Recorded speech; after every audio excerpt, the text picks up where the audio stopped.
राजा नाम का एक लॉरी ड्राइवर रहता था और उसकी पत्नी का नाम लक्ष्मी था। लक्ष्मी और राजा के 2 बच्चे थे। बड़े बेटे का नाम फणींदर, उसकी उम्र 15 साल की थी और उनकी एक बेटी भी थी जिसका नाम सिंधु था। सिंधु 10 साल की लड़की थी।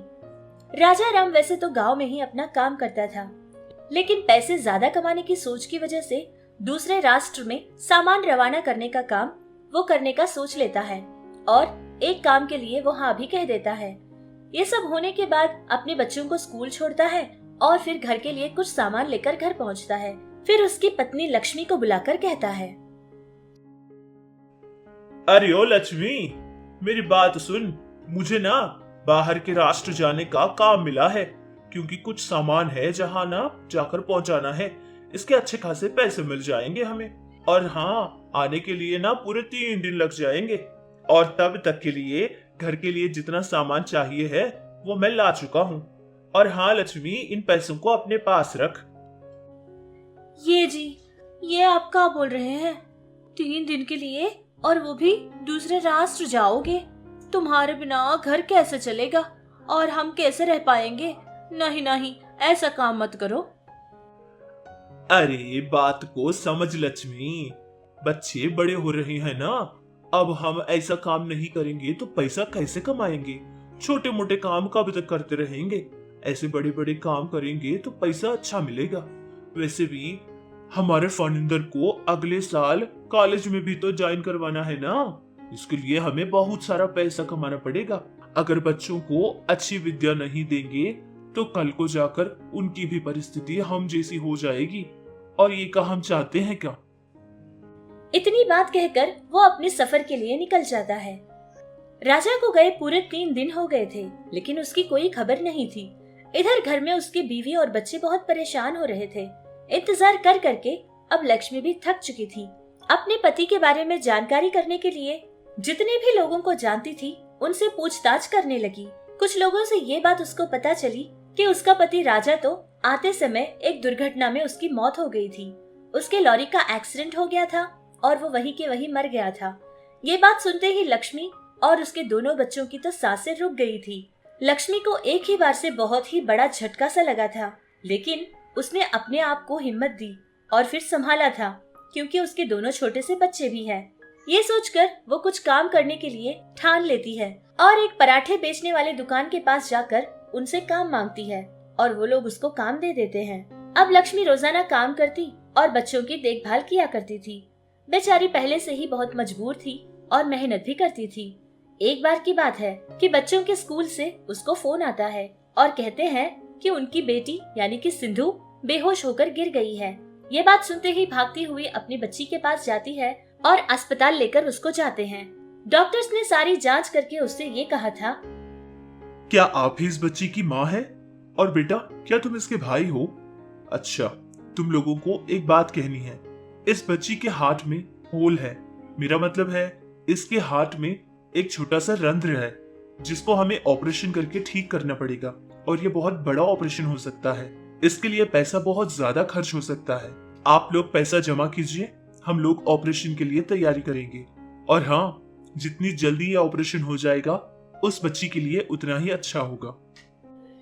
ये बात सुनते ही लक्ष्मी की तो जान ही निकल गई थी। इतनी बड़ी बात सुनकर वो अपने आप में पूरी तरह से टूट चुकी थी। बैठकर बहुत देर तक रोने लगी। माँ की ये तकलीफ देखकर फणींदर भी रोने लगा और फिर अपनी माँ को समझाने लगा। माँ, तुम ऐसे रो मत माँ। हम छोटी का ऑपरेशन बहुत जल्दी करवाएंगे माँ, और कल से मैं भी कोई ना कोई काम करूँगा माँ। इससे हम पैसे जल्दी कमाएंगे और छोटी का ऑपरेशन जल्दी करवाएंगे माँ। हम हमारी छोटी के साथ कुछ बुरा होने नहीं देंगे माँ। फणींदर की सारी बातें सुनकर उसकी माँ को एक ख्याल आता है।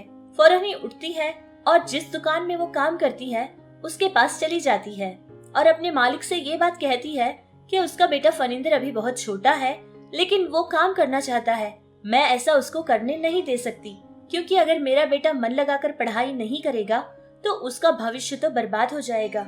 आज जो वक्त मैं देख रही हूँ, मेरा बेटा ऐसा वक्त कभी ना देखे, मैं तो यही कोशिश करती हूँ। और वो अपने मालिक से कोई सहायता मांग रही थी। तभी उसका मालिक बहुत बिगड़ जाता है और उससे कहता है, अरे ये तू क्या बात कर रही है?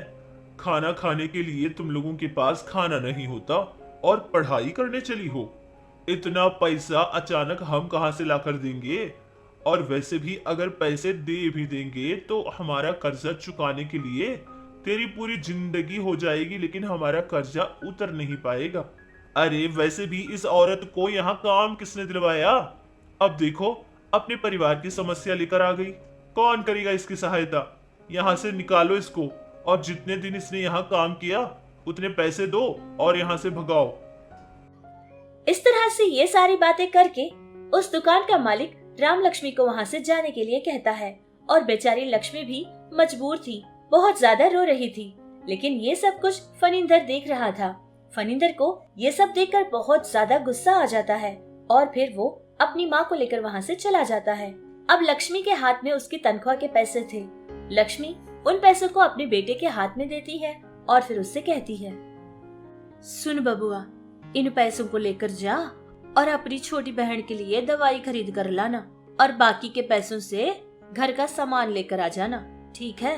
अब के लिए तो हमारे पास इतने ही पैसे हैं, बाकी सारा किस्सा हम भगवान पे छोड़ देते हैं। अब भगवान ही हमारी रक्षा करेगा।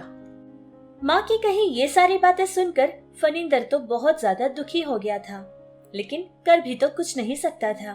उन पैसों को लेकर जाता है और फिर अपनी बहन के लिए दवाई खरीदता है। जाकर कुछ देर के लिए अपनी बहन के साथ बैठ जाता है। बैठकर ऐसे ही सोच रहा था कि तभी फनिंदर को एक ख्याल आता है और फौरन ही जाकर उसका ख्याल अपनी माँ को बताता है कि माँ, तुम तो पराठे बेचने की दुकान में काम करती थी ना, इतना तो तुम जानती ही होगी कि पराठे कैसे बनाते हैं और कितना बनाते हैं। इतना तो तुमको पता ही होगा। तो मैं कुछ सामान लेकर आऊंगा और तुम उन सामान का इस्तेमाल करके अच्छे से पराठे बनाओ और उसके साथ कोई अच्छी सी सब्जी भी बनाओ जिसको हम बेचेंगे। अगर हम ऐसा करेंगे तो हमें कुछ पैसे तो मिल ही जाएंगे, जिससे हम बहन का इलाज भी करवाएंगे और हमारे घर का खर्च भी निकल जाएगा। उस बच्चे की ये बात सुनकर लक्ष्मी सोचने लगी कि लड़का तो ठीक ही कह रहा है। फिलहाल हाथ में तो कोई काम नहीं है, खाली बैठने से तो ये अच्छा है कि कोई न कोई काम करे। इतना सोचकर दोनों माँ बेटा तैयार हो जाते हैं। फनिंदर जाकर सारा सामान लाता है और फिर लक्ष्मी उन सामान का इस्तेमाल करके अच्छे से पराठे बनाती है और उसके साथ सब्जियां भी बनाती है। फनिंदर उन पराठों को एक कैन में डाल लेता है और दूसरे कैन में सब्जियां डालकर ले जाता है। शाम के वक्त में एक बहुत बड़ी कंपनी के बाहर फनिंदर ये सारी चीजें बेचने लगता है। कुछ लोग आकर उससे पराठे और वो सब्जी खरीद कर खाते हैं। उन लोगों को उसका स्वाद बहुत ही ज्यादा पसंद आता है, जिससे बड़े बड़े नौकरी करने वाले लोग भी उससे आकर पराठे खरीदने लगे। जितना सामान फनिंदर लेकर गया था वो सारा का सारा कुछ ही समय में खत्म हो जाता है। बहुत खुश होकर घर वापस जाकर फनिंदर अपनी माँ से कहता है,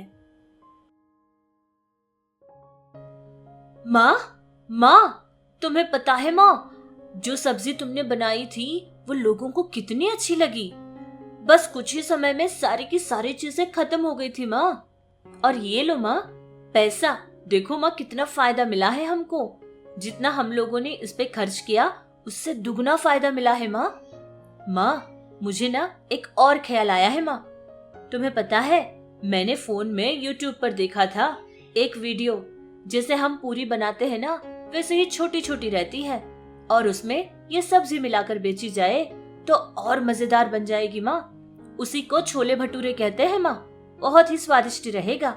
आज से हम वो काम भी करेंगे। अरे बबुआ, ये तो क्या बोल रहा है? अब ये सारी चीजें बिक तो गई है ना, दूसरा काम करने की क्या जरूरत है? यही काम कर लेते हैं। और वैसे भी तेरे लिए ना तेरे पिताजी कुछ पैसे जमा करके रखे थे ताकि तू अपने पढ़ाई के लिए इस्तेमाल कर सके। तू एक काम कर बबुआ, पढ़ाई पर ध्यान दे, ये सारा काम मैं संभाल लूंगी। लक्ष्मी की ये बात सुनकर फनिंदर ने बिल्कुल उसकी माँ को मना कर दिया था। वो इस बात के लिए बिल्कुल राजी नहीं हुआ था। अरे माँ, ये तुम क्या बात कर रही हो माँ? हम इतना काम तो कर रहे हैं और इससे हमारा घर का गुजारा तो हो रहा है, लेकिन छोटी का ऑपरेशन करवाने के लिए हमें और मेहनत और पैसा कमाना पड़ेगा माँ। तुम्हें बात समझ में क्यों नहीं आ रही है माँ? मैं जो कह रहा हूँ उसके भी तो बारे में सोचो। तुम सब्जियां बनाना शुरू करो माँ, और छोले भटूरे बेचने का काम मैं देख लूंगा। पैसे ज्यादा जल्दी नहीं कमाएंगे तो ऑपरेशन जल्दी नहीं कर पाएंगे माँ। और हाँ, जिन पैसों की बात तुम कर रही हो ना माँ, उन पैसों से मैं एक छोटी सी बंडी खरीदूंगा माँ, और उसको बहुत खूबसूरत तरीके से तैयार करूंगा, जिससे सारे लोग आकर्षित हो जाएंगे और हमारे पास आकर छोले भटूरे खरीद कर खाएंगे माँ। और ये काम बहुत देर से नहीं माँ, बल्कि हम कल से ही शुरू करेंगे। अपनी माँ से ये सारी बातें कहने के बाद माँ उसको रोकती है और कहती है कि नहीं बेटा, तुम्हें पढ़ाई करनी चाहिए। लेकिन फनिंदर इस बात के लिए हाँ बिल्कुल नहीं कहता है। अपनी पढ़ाई से ज्यादा उसके लिए उसकी बहन की सेहत थी, इसीलिए फनिंदर ने पढ़ना छोड़ दिया था। जैसे उन लोगों ने सोचा, वैसे ही छोले भटूरे बनाने का काम उन्होंने शुरू किया था। फनिंदर हर गली गली जाता था और गर्मा गर्म छोले भटूरे बेचा करता था। और शाम के समय बड़े बड़े कंपनियों के बाहर, शॉपिंग मॉल्स के बाहर भी वो अपना काम करने लगा। बहुत कम समय में ही फनिंदर का काम बहुत ज्यादा फेमस हो गया था, क्योंकि उनका बनाया स्वाद कुछ बहुत ही अच्छे अंदाज का रहता था, जिससे सारे लोग बहुत पसंद करते और उसी से छोले भटूरे खरीद कर खाया करते थे। धीरे धीरे उसको बहुत अच्छे फायदे भी मिलने लगे और अच्छा खासा पैसा उसने जमा कर लिया था, जिससे अपनी छोटी बहन का ऑपरेशन भी करवाता है और फिर उसकी बहन को स्कूल भेजना भी शुरू करता है। धीरे धीरे समय बदलता गया, वो बढ़ता भी गया और उसके काम में भी बहुत ज्यादा तरक्की होती गई, जिससे जैसे जैसे वो बढ़ता था उसका फायदा भी वैसे ही बढ़ता गया। उसकी बहन की जैसी हालत किसी और बच्चे की ना आए, इसके लिए वो डोनेशंस भी दिया करता था और ऐसे गरीब बच्चों की पूरी सहायता करता था। देखते ही देखते फनिंदर बहुत ज्यादा फेमस हो गया था और अपना काम भी मन लगाकर करने लगा।